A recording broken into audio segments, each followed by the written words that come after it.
میرے بزرگوں، اصل میں سیرت پاک کا تقاضا یہ ہے کہ سیرت کی یہ مجلسیں ہم کو ہماری زندگی کی حقیقت سمجھائیں اور اس راستے پہ ڈالتے کہ سیرت صرف وقتی تصورات کا اور خیالی طور پر اپنے محبتوں کے اظہار کا اور کسی جوش و جذبے کے ایک لمحے کے لیے اور ایک سال کے لیے اور ایک رات کے لیے اپنے مظاہرے کا نہیں ہے، بڑا پیغام یہ ہے کہ نسلت میں اور نظر میں اتر جائے اور معاشرے زندگی کے اندر ہماری شرائط چڑھ جائے اور نسلوں کے اندر اس کے منتقل کرنے کا سامان پیدا ہو جائے۔ اس راستے پہ نبی رحمت صلی اللہ علیہ وسلم نے اپنی امت کو اٹھایا تھا اور اس راستے پہ چلایا تھا۔ اسی لیے جو ابتدا میں حدیث پاک پڑھی گئی جس کا خلاصہ یہ کہ جس میں کہا گیا کل امتی یدخلون الجنۃ الا من ابا،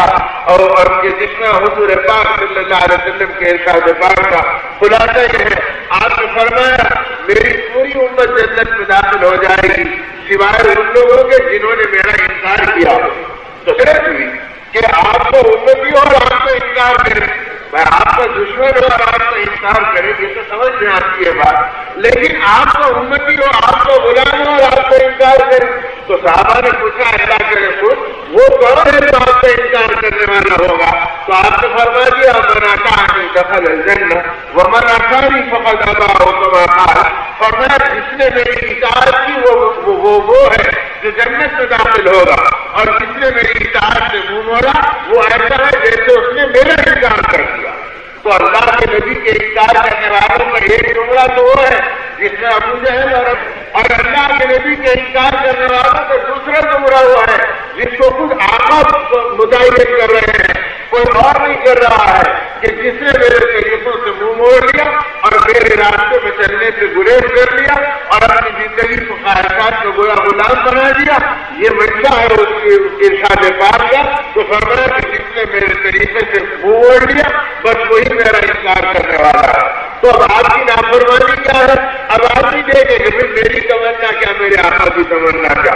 میری فکر کیا، میرے آقا کی فکر کیا۔ میرے آقا کی فکر یہ تھی کہ سلام اس پر کہ جس نے گالیاں سن کر دو مسئلے دکھائے، اپنے مبارک پورے اثر کو بہتا ہوا دیکھا اور دکھلایا، اور اس کے بعد یہ مانگا کہ اللہ تو انہیں معاف فرما دے، یہ تجھے اور تیرے نبی کو نہیں پہچانتے ورنہ اس کی بڑی گستاخی نہیں کرتے۔ اگر یہ نہیں تو ان کی نظروں سے امید ہے کہ یہ میری بات کو مان لیں گے اور یہ ہم کو ہدایت پہ چل جائیں گے۔ فَإِلَّمْ تَكُنْ ثَابِتٌ عَلَيَّ فَلَا أُبَالِي، اور اس بات کا اعلان کر دیا کہ اگر آپ ناراض نہیں ہے تو مجھے کسی کی پرواہ بھی نہیں ہے، یہ کہہ کر اپنے رب کو اس حال میں بھی رضا کے لیے پکارا ہو اور اس طرح انسانیت کے لیے بے چین رہے۔ تو ہمارے آقا تو پوری انسانیت کے لیے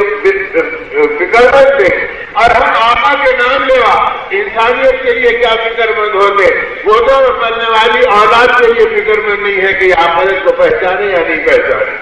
ہم اپنے گھر میں پلنے والے بچوں اور عورتوں سے بے خبر ہے کہ یہ اللہ اور اللہ کے نبی کو جانتے یا نہیں جانتے۔ آج بچوں سے پوچھو تو ہمارے بچے کھلواڑے کرنے والے کھلندوں کا نام بتا دیں گے، یہ قاتلوں اور خوئیوں کا نام بتا دیں گے، یہ دنیا کے اداکاروں اور رقاصوں کے نام بتا دیں گے، لیکن ان سے پوچھو کہ ابو بکر عمر کون تھے رضی اللہ تعالیٰ عنہ، عثمان و علی کون تھے رضی اللہ تعالیٰ عنہ، حسن حسین کون تھے رضی اللہ تعالیٰ عنہ، تو یہ اہل بیت اطہار کو نہیں جانتے، یہ آقا کے طریقے صحابہ کو نہیں جانتے، اس لیے کہ ان کے تذکروں سے زندگیاں خالی ہو گئی، ہمارا ماحول ٹوٹ گیا، ہماری زبانیں گم ہو گئی، ہمارے سینے ویران ہو گئے، اور ان کی جگہ باطل کے تذکرے ہمارے گھروں میں آ گئے، ہماری زبانوں پر آ گئے، ہمارے ذہنوں کے اوپر انہوں نے اپنا شکنجہ کر دیا، اور اسی راستے پر ہماری زندگی سیرت سے روٹ گئی اور سیرت پاک کے راستے سے بھٹک گئی۔ یہ محنتیں اور کاوشیں اس لیے ہے کہ ہماری زندگی میں آقا کی وہ محبتیں ہیں اور وہ بے چینیاں اور بے قراریاں ہیں، اور ہم کا یہ پہچانے کہ آپ کی فکر کیا تھی، ہماری کیا تھی۔ آپ کی تمنا یہ تھی کہ میرا ایک ایک امتی موت تک ایمان کا کام کرے اور ہدایت کے راستوں پر چلے اور ہم کی محنتوں کو دنیا میں پروان چڑھائے، اور آپ کی تمنا تو ہم سے یہ تھی اور ہماری تمنا بت پرستوں کی اولاد کی طرح صرف مال کو ڈھونڈنا اور روٹی کے ٹکڑوں کو جانوروں کی طرح چاپنا اور اسی طرح سے دو انگل کی زبانوں کے چٹکاروں کو پورا کرنا۔ میرے دوستوں اور میرے بزرگوں، جب فکر بدل گئی، تمنا بدل گئی، تو آج کی سیرت پاک سے ہمارا دامن کہاں وابستہ رہا، اور ہم ان حسن نبوت کو ہم نے کہاں تھاما، جس کے ذریعے سے آخرت میں شفاعت ملے، زندگی اس پاکیزہ راستے پر آئے، اور ہماری یہ سیرت طیبہ کی مجالس کا انعقاد ہمیں توبہ پر ڈالے، ہمیں ندامت پر ڈالے، ہمیں پاکیزہ زندگی پر ڈالے، ہمارے آقا کی محبتوں کے راستے پر ڈالے، اور یہ محبتیں خیالوں میں اور تصورات میں صرف نہ ہو بلکہ عمل کی زندگی کے اندر ہو۔ ایسا نہ ہو کہ زبان پر تو نبی کی محبت کا دعویٰ ہو اور گھروں میں عیسائیت پڑ رہی ہو اور یہودی تہذیب اور تمدن کو جگہ دی جا رہی ہو، تو ایسی زندگی میں آقا کی محبتوں کا رشتہ نہیں جڑتا۔ حق تعالیٰ ہم کو صحیح راستے پہ چلنے کی توفیق دے۔ دعوت اللہ کی محنتیں، اہل اللہ کی صحبتیں اور علماء کرام کی خدمتوں میں اپنے آپ کی حاضری، یہ اس لیے ہے کہ اس کے ذریعے سے حقیقت سمجھ میں آئے اور آدمی اسی مختصر زندگی کو برباد ہونے سے بچا سکے۔ حق تعالیٰ چاہے وہ سیرت طیبہ کے پیغام پر ہمیں جما دے اور آقا رسول صلی اللہ علیہ وسلم کی تمناؤں کو اپنی تمنا بنانے کی توفیق دے دے، اور اس کے لیے جہد مسلسل چلتا رہے، تاکہ جیسے وہ معصوم جب اپنی زندگی کو نازم بنا گیا تو اللہ تعالیٰ نے اس کے ہر عمل کو اور ہر مال کی تقسیم کو قبول کیا، ویسے اگر ہر امتی اپنی پچھلی زندگی پہ نازم ہو جائے اور اپنی زندگی کے لیے آقا کے طریقوں پہ چلنے کا ٹھان لے